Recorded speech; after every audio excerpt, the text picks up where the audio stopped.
Hello, I'd like to welcome you to our first webinar, Proposal Writing the Finer Points. I'm Greg Monaco. And as I said, this is our first webinar of the spring. We're going to be following up with some additional webinars, as you can see here. And this summer, we'll be having a proposal writing boot camp, which will be 6 one-hour classes with feedback on your progress on writing a proposal. You can learn more and register for any of these webinars at researchadvisors.org.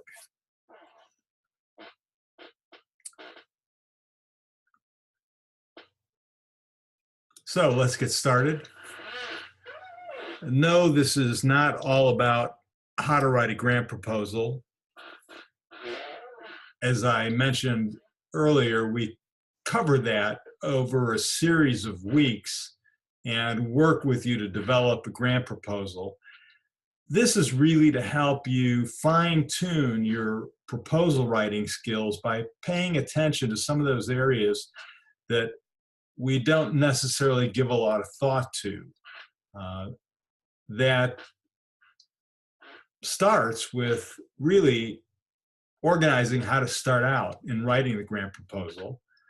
And then it gets into some areas of proposal writing that people pay less attention to, primarily, I think, because you get done writing the body of your proposal and you're almost out of time.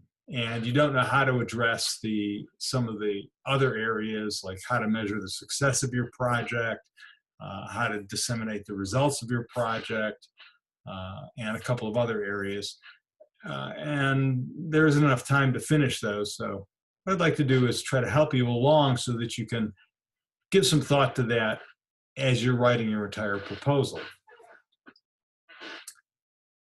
So let's start out with figuring a good way to start. What I like to do is recommend that you go to your funding agency's website, and first thing to do is really to bookmark that page.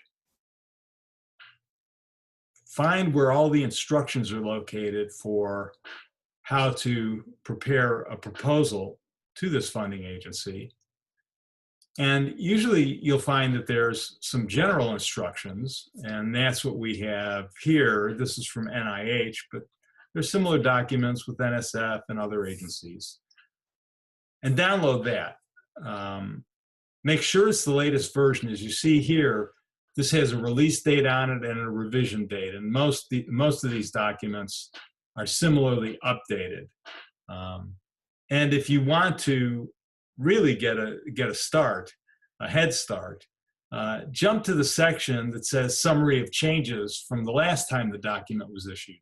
Then you can find out everything that's new and different, and be a little bit further ahead. In addition to the general instructions, you're going to want to have the specific solicitation or RFP, request for proposal, that you're responding to. And I've got another example of that here. This is a program solicitation from the National Science Foundation. It's for the Campus Cyber Infrastructure Program, and it's going to have a lot of details in it. These documents, and if I didn't say this already, make sure you download these. These documents are going to provide you with definitions, typical requirements in almost all proposals to this agency, funding amounts and limits, the required parts of the proposal, budget requirements, and the proposal review criteria. You're going to want to know all about that. It will really help you to craft a superb proposal. You're going to want to pay attention to the fine print. So here's a section of this Campus Cyber Infrastructure solicitation, and I've highlighted in yellow here, all proposals into this program must include a campus cyber infrastructure plan, and then it has some details about that. campus cyber infrastructure plan is also mentioned other places in this document. But you really want to be on the lookout for statements like this. All proposals must include this. This is very specific and really applies only to this program solicitation. So you want to make sure that you respond appropriately. Now, once I've downloaded all these documents, I try to create some tools that will help me and my team put together a thorough proposal. So here's some tools that you can create once you've downloaded these documents. You can start with just an overall outline, and this overall outline is going to have a list of all the documents that you're going to have to prepare and what the major sections are in each of those documents. So for the project summary to the National Science Foundation for this program, you're going to want to have the summary and a section called intellectual merit and broader impacts.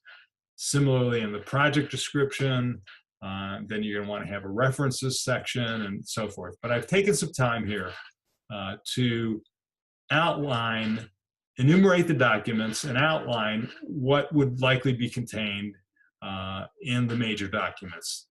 From there, I'll develop another tool or template, which is a specific outline of each one of those documents in that first template. So I've taken wording from the NSF Grant Proposal Guide and put it in here so that when I or my colleagues go to write the project description, they know exactly what's supposed to fit in here. Another tool that I'll put together is a proposal preparation checklist. Often you can find something like this at the funding agency's website, and then you can kind of embellish it so that you make sure that it's fine-tuned for the solicitation to which you're responding. So I've added things in here like the cyber infrastructure plan and the specifications having to do with the title. And then I'll create a timeline for proposal completion that helps me and anyone else working on this keep on track so that we can come up with drafts of the different sections and completed parts of the sections, completed sections on a timely basis and make sure that we turn the whole proposal in on time. So these tools will help with your overall organization and they'll help guide you when you reach crunch time. When you get close to the deadline and you want to know, did we get everything? Well, you've got a checklist and you've got some other items to help you figure that out.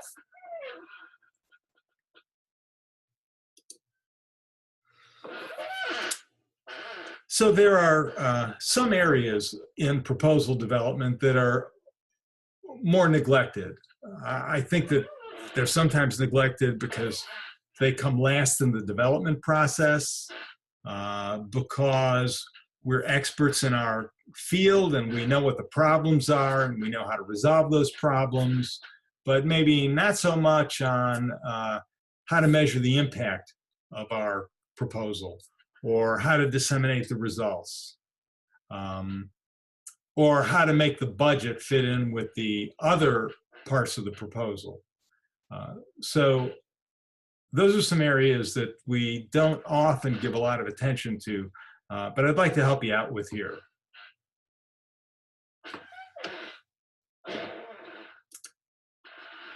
So the first area is measuring the success of your project. The impact of a project can be kind of ephemeral, can be indirect, but measurement helps you to clarify what you're trying to accomplish. And if you address it in an understandable way to the reviewer, it will really help you convince that individual that you know what you're doing. And that's really what you want to be doing. So when it comes to measuring, you want to be thinking scientifically. What's the problem that you're addressing? What are you going to do about it? And then the important question here is, how will you know that you've made an impact? Now, when it comes to measuring success, let's look at some low-hanging fruit. The first question you want to ask yourself is, who will be impacted by this project? Another question you can ask is, do you expect any behaviors to change? Do you expect people to be doing things different as a result of this project? Let's say it's an infrastructure project or it's a computing project. Maybe people will be increasing the bandwidth that they're using, or they'll be increasing the number of cycles that they're using on computational facilities. Or perhaps if it has to do with data storage, there's going to be a certain amount of data that's going to be, data storage space is going to be taken, or the number of users.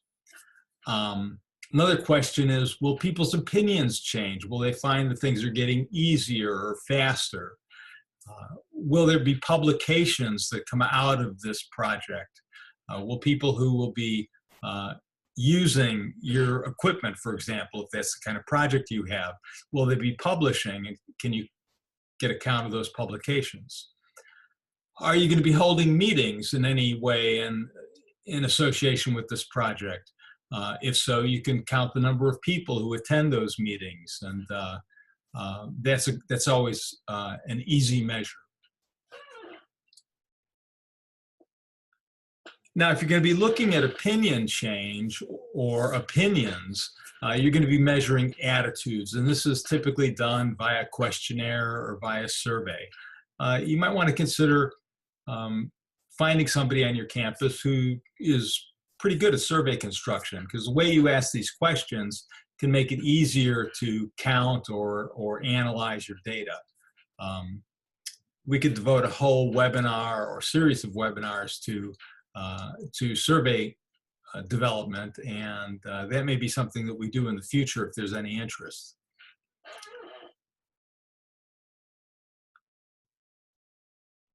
So I mentioned number of publications, I mentioned number of presentations, number of attendees at meetings, and I also mentioned some other quantifiable aspects of your project outcomes. For example, usage measures, bandwidth measures, and there may be some things like that. So if you give some thought to that, what do I expect people to be doing as a result of this project, and how can I count that?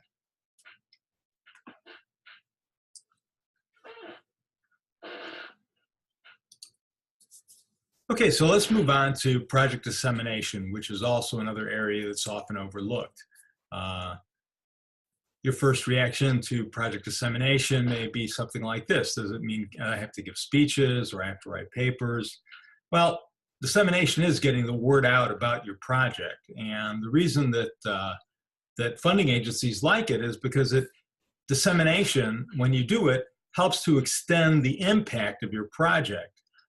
Can extend it to others locally or more broadly, nationally, statewide, internationally. It can also involve, when you think of dissemination, it's not just speaking or writing papers.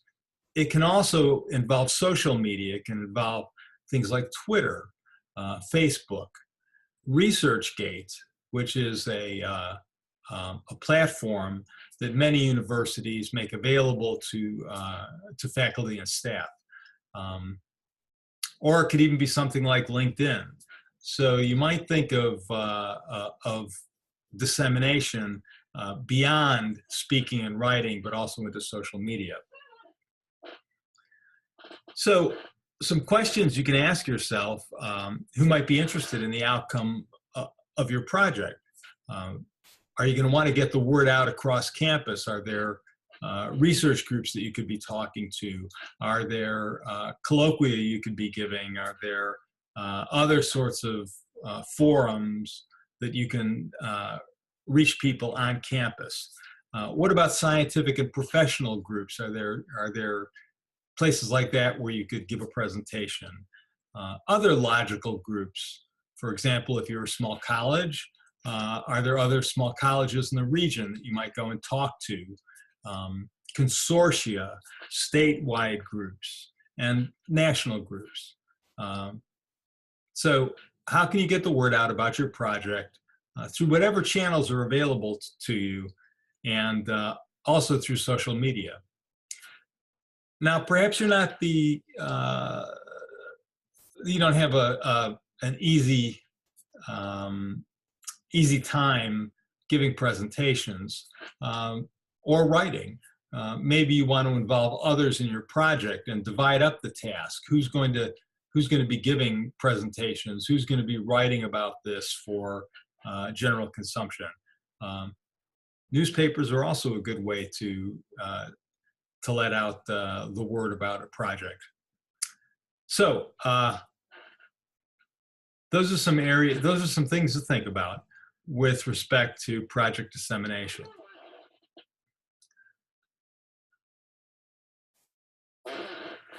Now, another area that we often don't think about a lot is the reference section. There's usually a reference section required in any proposal. And you may be thinking, do I really need to include references? What if I'm not doing a scientific project? Do I really need to fill that up? Well, it's always nice. And if you have references, it indicates to reviewers that you kind of know what you're talking about. You've looked around, you've looked beyond your little space, and you've seen what others are doing and what others have to say. This can often make a point that you make within your proposal much more powerful. So I would ask, did you refer to a partner, for example, an individual or an academic or organizational partner? Do they have a website? Can you use that in your as a reference? Are there trade publications that make the case for what you're proposing? In the information technology area, we have EDUCAUSE, which has lots of publications that help get the word out. Library organizations often have lots of publications. And that's not a bad stop for you to make. Check in with your library. Ask someone who's there to help at your library if they could help you find some references in the area that you're interested in. Okay, and finally, I want to suggest that you budget for what you've proposed in your measuring for success and your dissemination plan. If travel is going to be involved, if you're going to be going places to make presentations, then be sure to include those costs somewhere in your budget. If there are going to be handouts when you present, you can have a small cost of creating those handouts. If you plan to publish, are there any associated fees with publication? Do you think you might travel to other campuses to present your findings? If so, include that in your budget. When you do that, it really presents a full picture, and it indicates to a reviewer that you're really serious and you've thought through your entire proposal. So we've just talked about some additional areas. I've given you some areas where I think that if you tweak your proposal, you will seriously increase your credibility to a reviewer. And it will be clear that you are serious, and it will really help to make your proposal stand out in a crowd.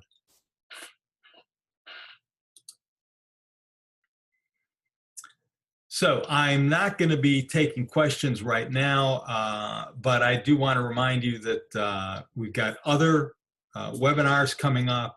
There's also going to be a 6 one-hour class proposal writing boot camp that will help you take your idea from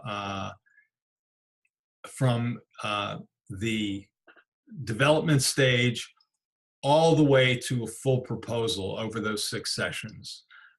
You'll come out of it with a completed proposal. So if you want to learn more about that, check with researchadvisors.org, and you can sign up for that. Well, thank you so much for letting me be part of your day and present this information to you. If you have any questions or would like to be in contact with me or any of my colleagues, you can reach me at Greg, G-R-E-G, at researchadvisors.org. And I will be very much appreciative of your comments, and I hope this has helped you. So thank you very much.